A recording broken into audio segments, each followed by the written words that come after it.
Hello everyone, welcome to Barca News. It is November 12th, 2024, and it's been reported that Barcelona will not file a complaint for what happened in the match against Real Sociedad. Also, the club are tracking a 21-year-old midfielder nicknamed the new Luka Modric. And finally, Barcelona have found Lamine Yamal's substitute. We have a lot to discuss, so let's begin.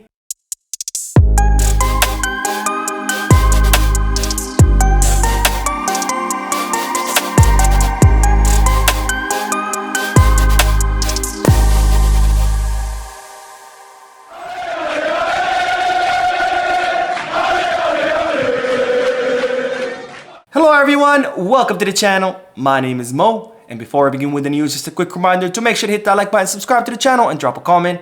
All of this helps this channel continue to grow. Also, if you are looking for any Barcelona jerseys or merchandise, make sure to Goal Kits, Give Back, or Fanatics. And if you are looking to place any sports bets, make sure you hit Bet Us. All links are down below in the description. Now begin this video with the news that Barcelona have taken the decision that they will not be filing a complaint or requesting reports or requesting explanation or taking a position on what happened in the match against Real Sociedad. Now, as you know, because we've talked about it a lot in this channel, during the match against Real Sociedad, there was a huge robbery where Robert Lewandowski's goal was disallowed for offside, even though every single angle in the world shows that Lewandowski was not indeed offside. And Barcelona were, of course, furious with this decision, and they had considered filing an official grievance with the Royal Spanish Football Federation, request a report, request explanations, like what the hell happened. But nonetheless, Barcelona have now backtracked and decided not to file any grievances and not to bring this matter up to the Royal Spanish Football Federation or the Committee of Referees. And you might be asking, why would Barcelona do that? Well, the reason is that the Committee of Referees, the CTA as it's known by its Spanish initials, have already reached out to Barcelona and said that their official position is that nothing wrong happened, that the system got it right, that there was no negligence, nothing went wrong. So in other words, they are washing their hands completely of this whole situation. And of course, in yesterday's video, I told you about the head of the VAR in Spain, also saying the same thing, that everything was cool, everything was great, nothing's wrong. So as such, Barcelona have decided not to file a grievance and not take a position on this whole matter because they figured, why even bother?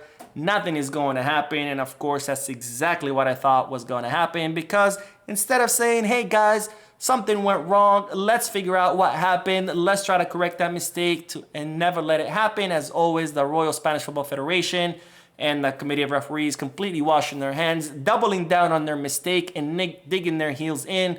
And this is why, ladies and gentlemen, La Liga will never be better than the Premier League. Absolutely shameful, but not surprising whatsoever. Now on to the next news, because Barcelona are tracking a 21-year-old midfielder who has been nicknamed the new Luka Modric. Now, this midfielder is no other than Martin Baturina, a 21-year-old center midfielder who can also play as an attacking midfielder and who currently plays at Dinamo Zagreb. And this is someone who's been causing a lot of waves in Europe, attracting the attention of the biggest clubs around Europe. And of course, Barcelona are there too, monitoring this young talent who recently rejected Real Madrid's advances. So it seems that Martin Baturina does not want to go to Madrid, and for that I already say he's my favorite player. No, I'm just kidding.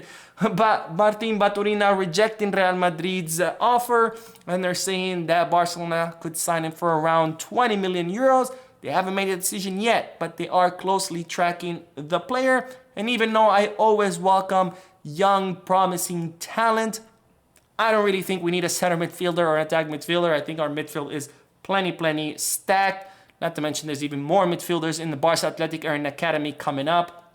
And if there's anything that the Academy knows how to produce, is midfielders. So I don't think we need them. But of course, I'm curious to hear you guys' thoughts. So let me know down below. Do you think Barcelona should try to sign Martin Baturina?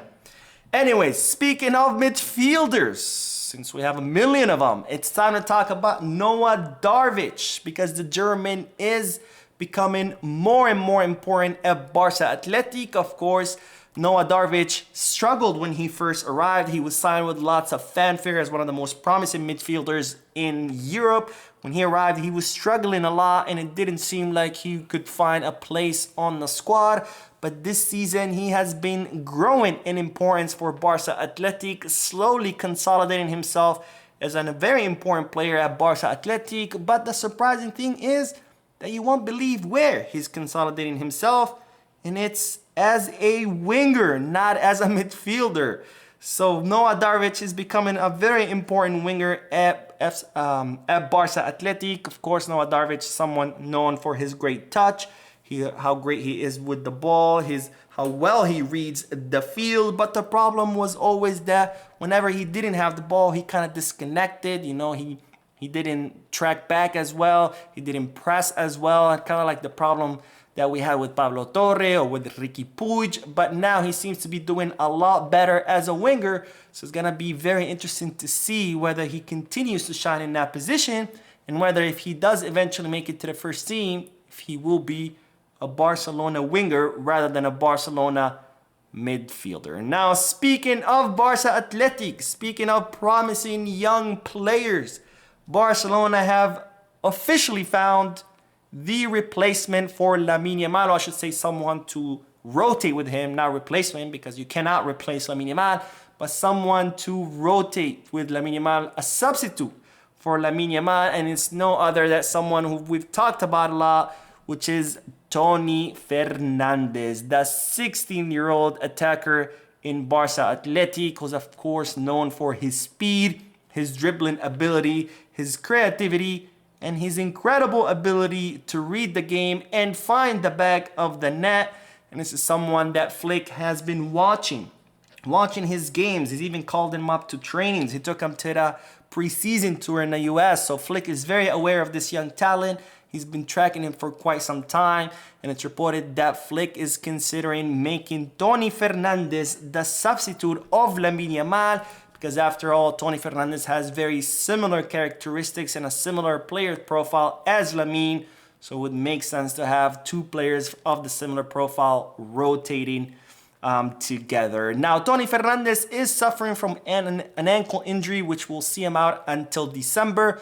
But once he's back in form, Hansi Flick would like to try him out as Lamine Yamal substitute. And I have to say, I'm very excited to see that, because Toni Fernandez is magical. He's one of those players with lots of promise, and not just him, of course, his cousin, Guille Fernandez, as well. Anyways, that is all the news for this video. I uploaded 2 other videos before this one, so make sure to check them out. Don't forget to hit the like button, subscribe to the channel, drop a comment, and as always, peace, guys.